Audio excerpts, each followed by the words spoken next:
Hi, and welcome back to the channel. So, death is a very popular concept, not only in religions and spiritual traditions and teachings, but also in modern society. People know death, at least they think they know death. So, this is a fun topic, and I really feel like I need to explain it more because people take death for granted and people just assume they know what death is.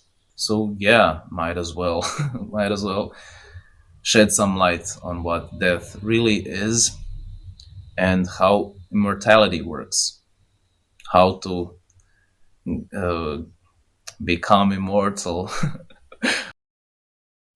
If you're new to the channel, consider clicking that subscribe button so you don't miss other videos like this that I'll be posting in the future.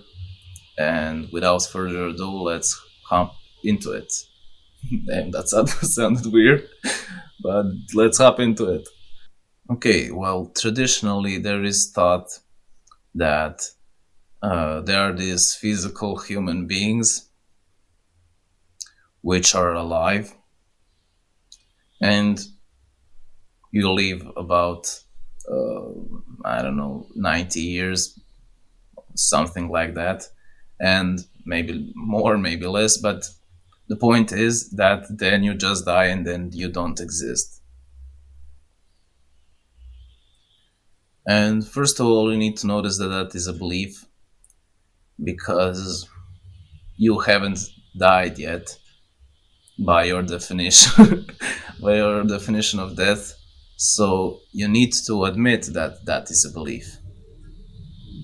That's the first step. You don't see no death around you. That is only a concept in your mind. So you could say that death even doesn't exist because it doesn't. The only way it exists is in your mind. What exists even? You think that there exists stuff without you, but notice that the only way for stuff to exist is by you creating it. Does this external world and this planet Earth and other people even, do they exist when you're asleep? When you close your eyes and when you're unconscious? Do they exist or do they not?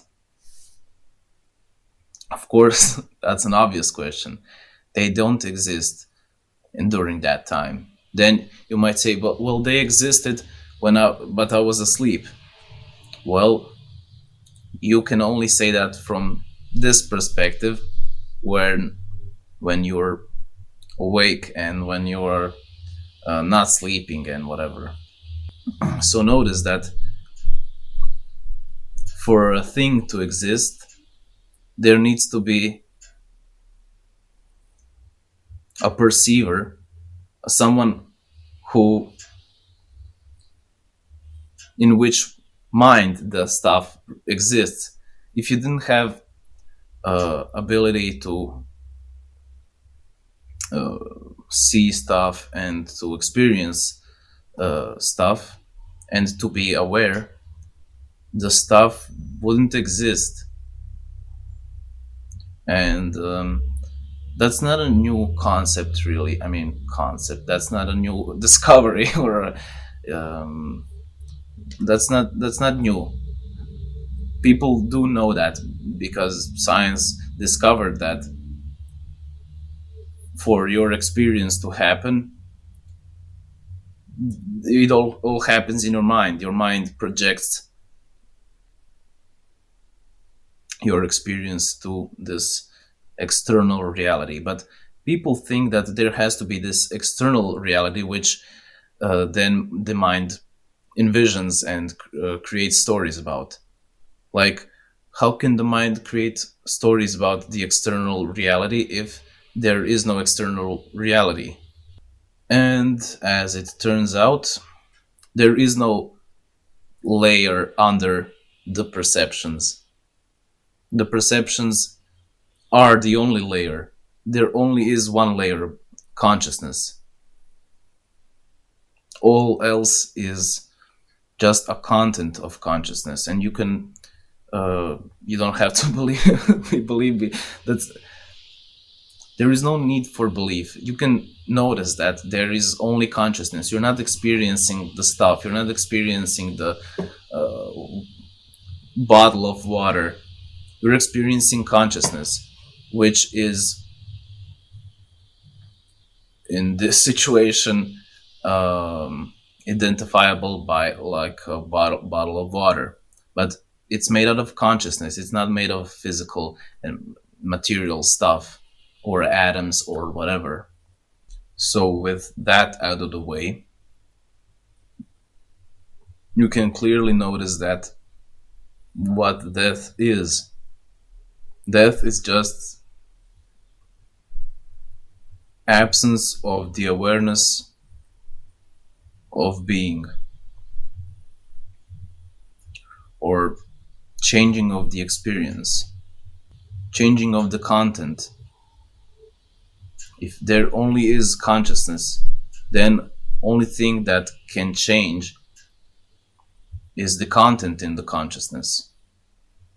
So you lose these perceptions of the reality when you die. But there still is this unlimited consciousness even when your perceptions are gone. Consciousness is beneath it all. Consciousness creates all. So you can't really die if you're not a human being, if you're consciousness which is unlimited, can't die. It can only be disguised as this human, and it can make itself believe that it is this human. And there is nothing spectacular about this, and there is nothing really new about this. I mean, you can verify it all from your experience. This is the truest thing that is. All the stuff about the world and about atoms and all this stuff is in your mind. Is just pure fantasy. All I'm saying is coming directly from your experience. So we also uncovered the truth about consciousness. People think that there were these beings which were a little bit less conscious, and now they evolved into what was that? I don't know. They just evolved to more conscious beings, and here we are. But notice that that's all stories and that's all beliefs. You created all that stuff in your mind. Consciousness was without this human body to which can perceive it always. You just say that consciousness is your property of a human being. But notice that it's your when you talk about consciousness, you probably think about the awareness of the consciousness. You are aware that you are conscious. But what would happen if you weren't aware and you were still conscious? Well, that's basically sleep, deep sleep. You are conscious still, but you're not aware that you're conscious. And that happens also when you die. When, of course, um, if the experience changes in that way, if you lose all the perceptions, which we assume that it does. I mean, no one can say which experience will come next, But if you lose perceptions, there is still this layer of consciousness, because that's all it is. That's all there is. So, the conclusion: you cannot die because you're not this human being. Ego identifies with this body that you think you are. That's all. That's just a feeling. Notice that ego is just a feeling. And how can you trust your feelings for discovering the truth? So, of course, if you can die, then you are immortal. You can't die if you are everything which is, if you're not identified with this human body. And of course, if you're stuck in all these beliefs and all that stuff, you need to let go of them for you to be able to notice what I'm saying. But what I'm saying is the truth, and you can become directly conscious of that, and you can there is no need for me saying this, because when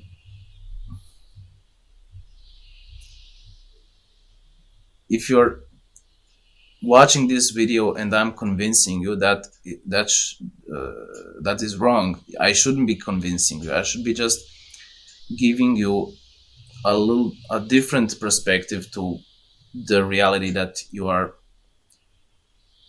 having right now, so you can notice it for yourself, the truth. If you're taking this stuff as a belief and as a religion, then of course it makes no sense, because it's a belief like every other.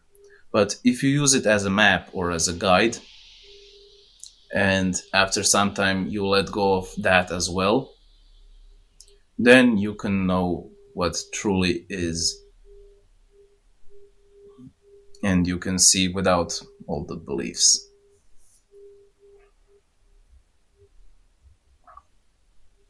So be careful not to trust me. There is nothing to trust. I'm not trying to convince you of anything. Um, if it sounds crazy or outlandish or whatever, don't trust me. I'm not trying to convince you anything. You can become directly conscious of everything that I'm saying. So there is no need for trust or beliefs or religion or anything, basically. Death is a concept which is in contrast, because you perceive duality and you believe in duality. That's why death is a dual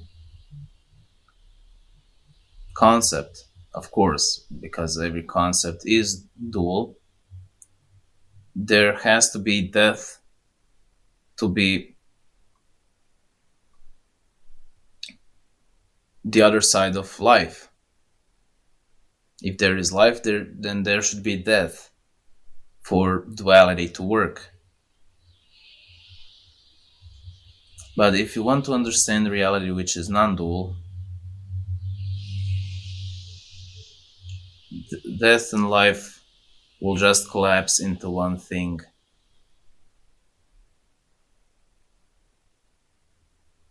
So you can't say that there is a death. Well, that's it for this one. I hope you enjoyed it. If you did, be sure to like that video and comment down below, and subscribe if you're new so you don't miss other content like this that I'll be posting in the future. And see you in the next video. Bye.